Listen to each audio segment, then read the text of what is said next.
and welcome again. I'm Kokwana Elta. Our Talks for Better Living today is about sulking.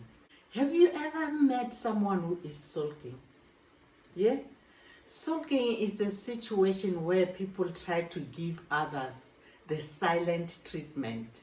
When they are young, they start with temper tantrums like, you give them something, hey, baby, do you want a drink? No. Hey, do you remember? I don't care. Hey, do you want how was school? Good. How was this? Hey. Or they're just full of tempers, or sometimes they just be silent. Hey? So, they say this sulking business, sometimes you inherit it, but you never know about it.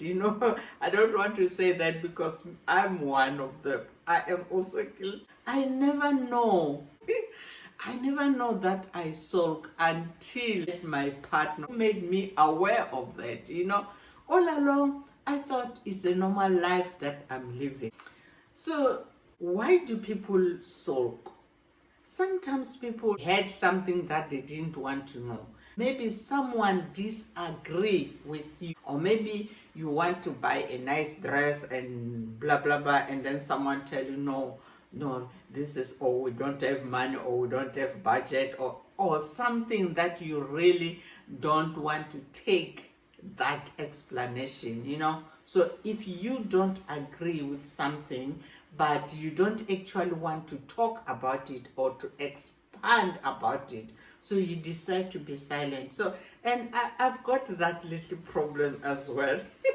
Let's say my partner talk about something that I don't want, or I want us to go somewhere, and then we go on and on trying to show excuses that we can't do 1, 2, 3 because of budget, or because of this and that and that. And in my eyes, I think we can still do it. But because he has made his mind already, without considering what I would want to say, I just decide to be quiet. Or maybe 48 hours, for argument's sake, right? Sulking can take hours, can take days, can take weeks, months, years, So, if it's short time sulk, right? Mostly it's because people didn't want that decision that has been made over them, or maybe someone has done something, they overpowered them, and they cannot express. Sometimes it's because people cannot be assertive enough, cannot express themselves well, so they decide to be silent. So in that case, most of the sulk in that case is like short term, and then after sometimes they come around. When they sulk for a long time, it becomes like a controlling behavior, manipulative, So it's like emotional blackmail to someone you're living with, actually, because they have to keep on nursing you, nursing, you are moody. Because today you wake up like this, you don't want to talk to say. Everybody who is living with you now should entertain your mood. So, what health impact does that have? To yourself, the person who is sulking. Sulking can start early, as like you'll take it early and do it today, and then you might not experience anything, but you are. You see, they say healthier face that smiles lives longer. So it's part of that. So once you are, you don't want to talk, you become anxious, you are becoming stressing your muscles, you strain your body, right? And then if it keeps on and on, it becomes psychologically, because you keep wanting people to attend to you. When you see someone coming, remember I said I've been there, right? when I hear people coming, maybe from upstairs coming downstairs, so I was relaxed in the kitchen alone. But when they come now, I was like, you know, that attitude now, I must go back to my stupid attitude that I'm angry. Oh, God help us all. So, all that, it can go on, and then it can lead to depression. As you keep on going like that, you can become depressed. Actually, it starts as an obsession because you really want this to happen. You really want people to feel that you are angry, or angry or upset, or whatever way you take it, right?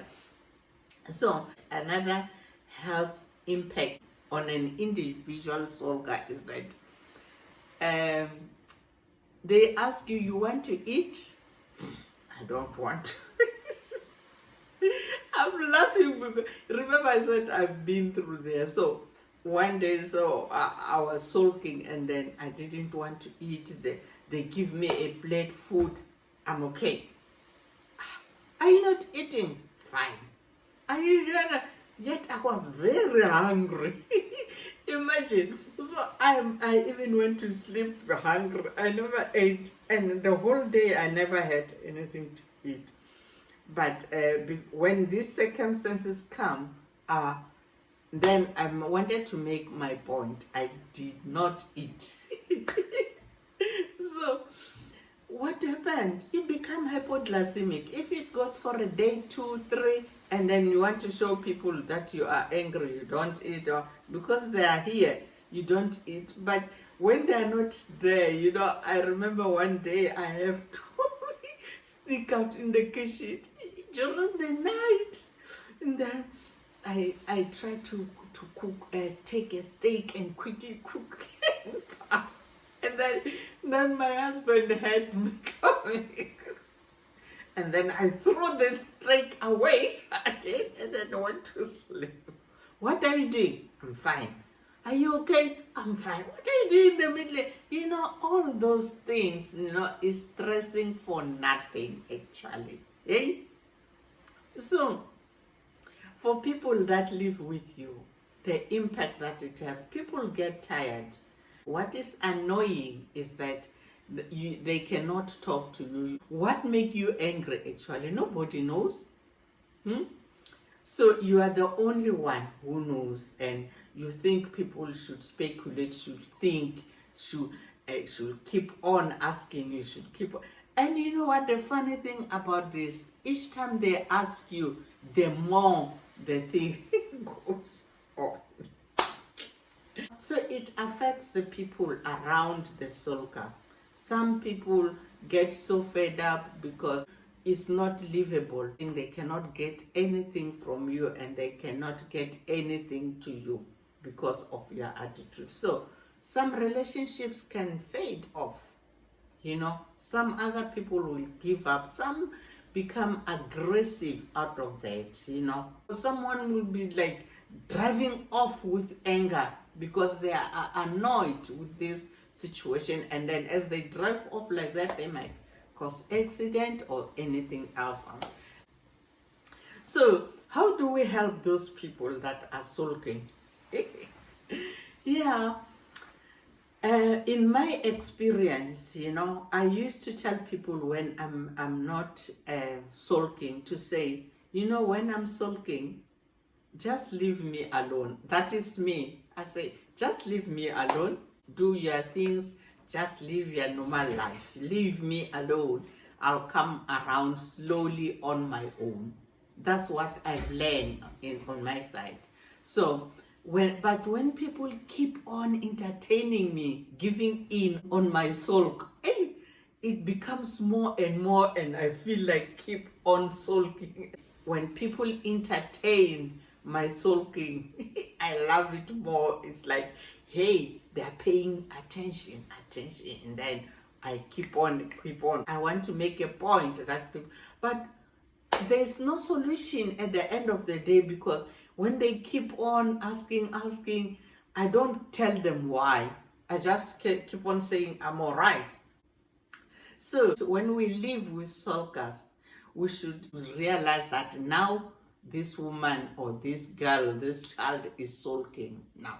When she's quiet like that, oh, it means it's one of those days. I wonder what happened today. So what do? We just leave them. We shouldn't give in to their soul. We don't actually ignore them. We just go on like normal life. Yeah, we just dish up, put plates, put things there, and then when if she wants to eat, she will eat. If she doesn't want, we will just, and we don't even ask her, as if you ignoring that they are sulking. We don't give in to their soul. If they keep on sulking, make them aware that this behavior is not doing any good to anyone in the house. It's disturbing the functionality of the family. It's doing harm than good. And go out, leave them alone, have a fresh air on your own, you know. So the sulkers, after they've been told that they're not doing well, it's good for them as well to do introspection. That's what I did myself. I sometimes sit down and think properly, like, look at my action, what I've been doing. Really, was it worth it? You know, let me tell you one day, what I did one day when I was sulking. I woke up during the night. It was just I think it was over food to decide what to buy. Little thing that didn't mean anything. And then I became so sulking during the night. I took my things, my bags, my suitcases, pack everything in a rubbish bin. I said, I'm going home. We were in a foreign country. I packed my things in a rubbish bag. So I said, I'm leaving. So, and then he just left to look at me like that. He was worried, of course, but because I didn't know where I was going. And then now I look back, you know, when I'm alone. So I sit back now that, you know, what if something bad happened to me out there? It was cold. Who suffered? Me. Who became so stressful about all this thing? It's me. All this palaver I was causing, it's me. No, when I say I don't want to eat, who is suffering? Me. The others are not. It's me. So when I look back on this, doing all that introspection, I decided that no, this should come to an end. I should really stop this. It's not doing me any good, you know. So we should help those people. We make them aware that what they're doing is not good for anyone, even for themselves. So when we go away and ignore them, we try to give them time to think of themselves and what they want. Because this manipulative life, it doesn't work. Blackmailing people emotionally, it doesn't work. Instead, it destroys everything. And if they keep doing that for a long time and you really feel your relationship is suffering or you are suffering because of this something, I think you have got all the rights to leave those people.